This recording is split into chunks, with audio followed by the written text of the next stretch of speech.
ice your lap and turn the ashes into magic, yeah, yeah. Taking all the hate, I'm in the sky. Let's talk about Control the Ultimate Edition.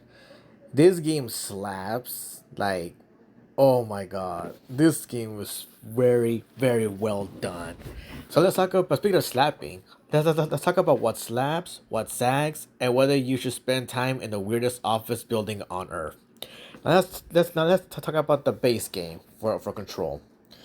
Think X-Files meets brutalist architecture. You are Jesse Faden, who walks into the Federal Bureau of Control, which stands for the short-term FBC, looking for answers and walk out as the director, because the building, the oldest house, literally chooses you. The setting is a star. Shifting hallways, cursed objects, and memos that read like SCP creepypasta written by government interns. Now let's talk about the core gameplay. Abilities. Telekinesis is the MVP. Yeet desks like fastballs.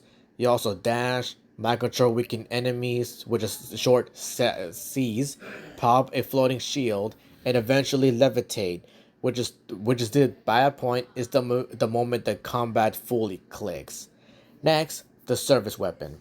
A shape-shifting gun with forms: pistol, shotgun, SMG, railgun, and grenade launcher.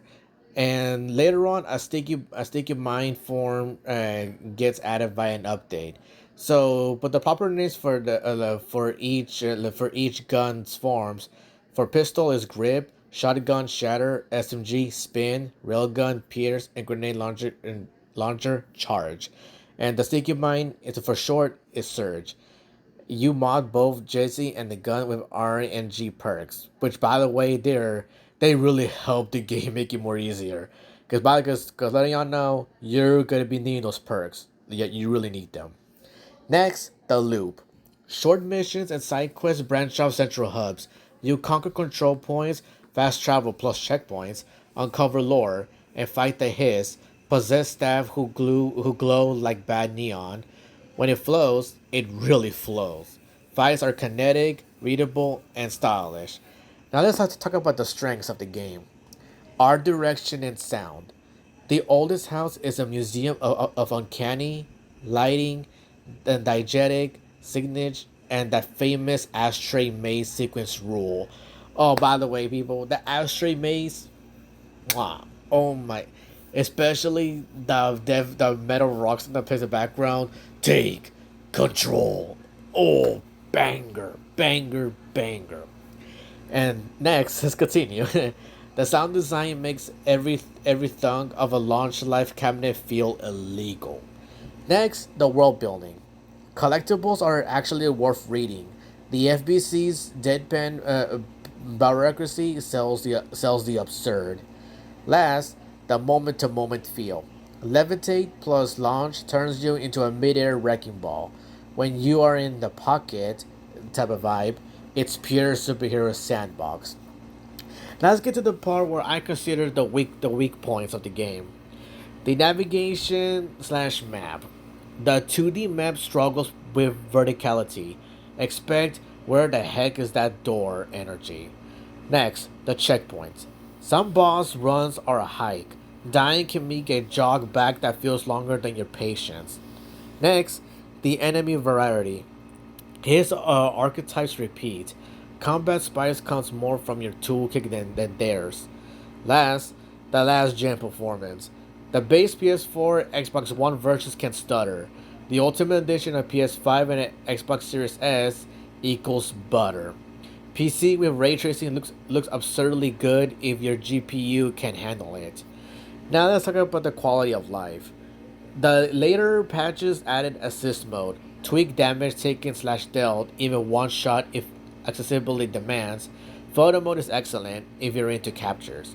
Now when it comes to playtime, if you just focus on the main story, it should take you about 10 to 15 hours. Now with the side content, about like 20 25 hours at max. But if you want to get 100% the whole game, like the boss hunts, the secret areas, get all the stuffies and all that, We're talking about more than 30 plus hours because it's a lot to collect the game, like a lot. Now, when it comes to the final verdict of the game, it's of just the base game, it is definitely a must play for anyone who likes stylish, systems driven action and paranormal fiction. It's occasionally obtuse, but when it's cooking, it's a top tier power fantasy wrapped in an A grade weird fiction package. Now that's for the main game. Now let's talk about the DLCs now, which is they were fun, especially that one that I was taking it back. I was like, what? Let's talk about the first DLC. DLC number one, the Foundation. Now the premise, you head literally under the oldest house, where the astral plane is bleeding into reality. It digs into the Beru's origins and ties up threads about key FBC leadership. Without spoiling much, it's more lore and duty than personal saga. So let's talk about the stuff that are new. Now, the zone. Cavernoid sandstone plus brutalist scaffolding. More platforming, vertical level design gets emphasized. Next, the powers. A pair of context powers. Shape, which is grow crystal platforms, and fracture, shatter crystal groves, chosen in either order. These remix traversal and open secrets. Next, the enemies. The hiss sharpen are aggressive melee freaks who keep you moving. And next the side content. Strong optional boss encounters and some spicy lore docs and documents. Oh, those bosses. Watch out with those. Because you're gonna need you're definitely gonna need all the luck. Cause oh boy.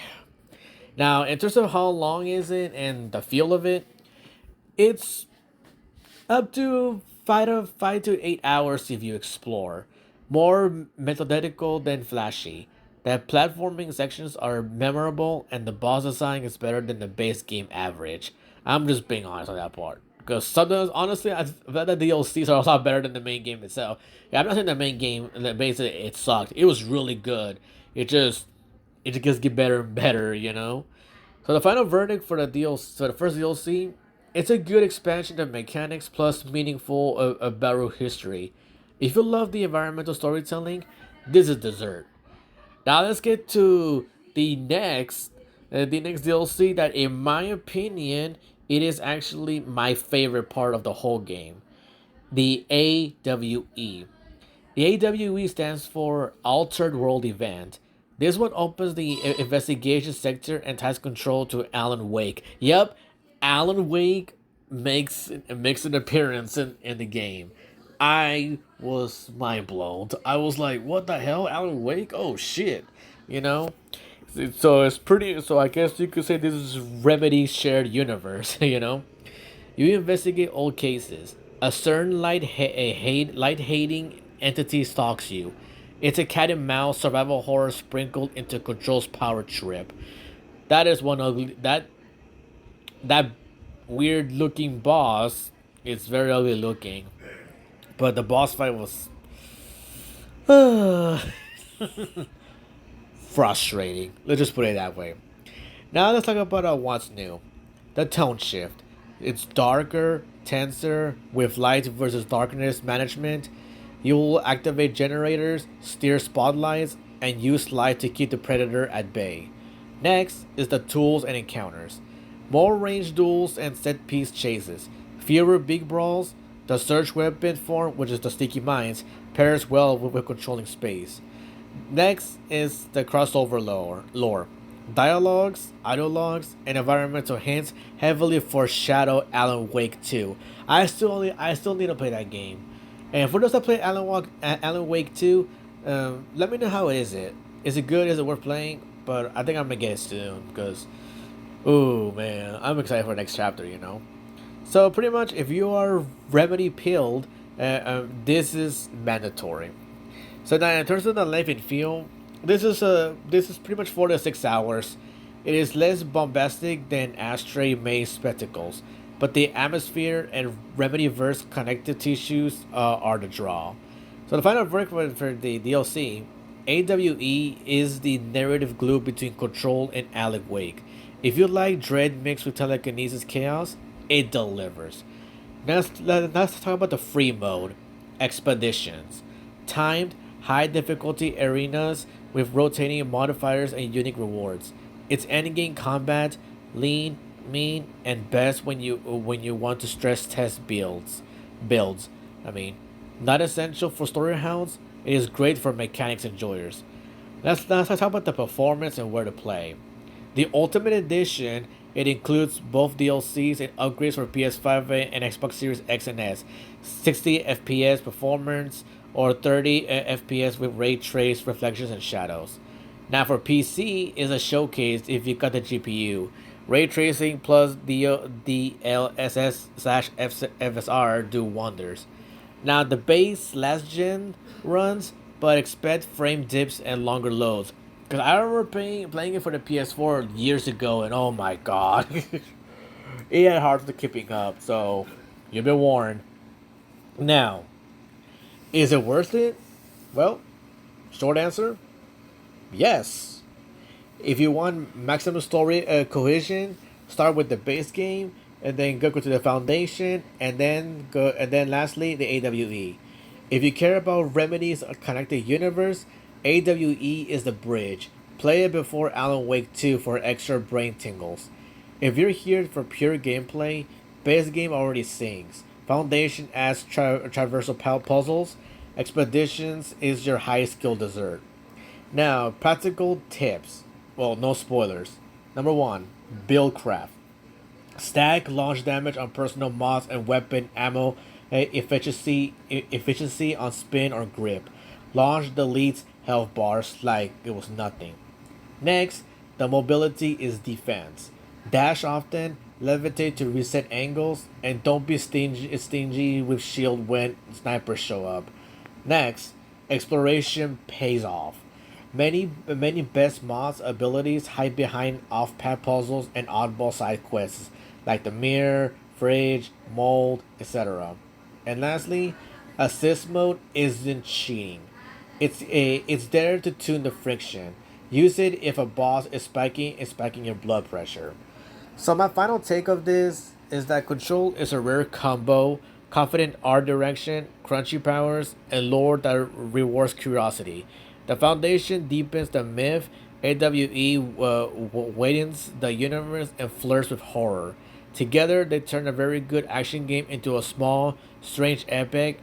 If you can't play the Ultimate Edition on a modern console or a decent PC to get the intended buttery chaos experience. Now, when it comes to like the Ultimate Edition in general, on the Xbox Game Pass, you get the whole package for free. So if you have the Xbox Game Pass and you have not played Control, play it now, because who knows what's gonna be there. It has all the DLCs and all that. Or if you're a PC guy, a PC person, well, go for PC. But yeah, so my final grade, I'm honestly gonna give this a 9 out of 10. It is very well done. Controls actually one of the greatest games I ever played, and I really hope we get another game that starts with Jesse again. I need to play Alan Wake 2 before we get to that. So anyway, that's my thoughts on the game. So let me know what y'all think, and let me know how y'all feel about this. So I just want to say thank you for watching. Y'all take care and have yourselves a great day. See ya.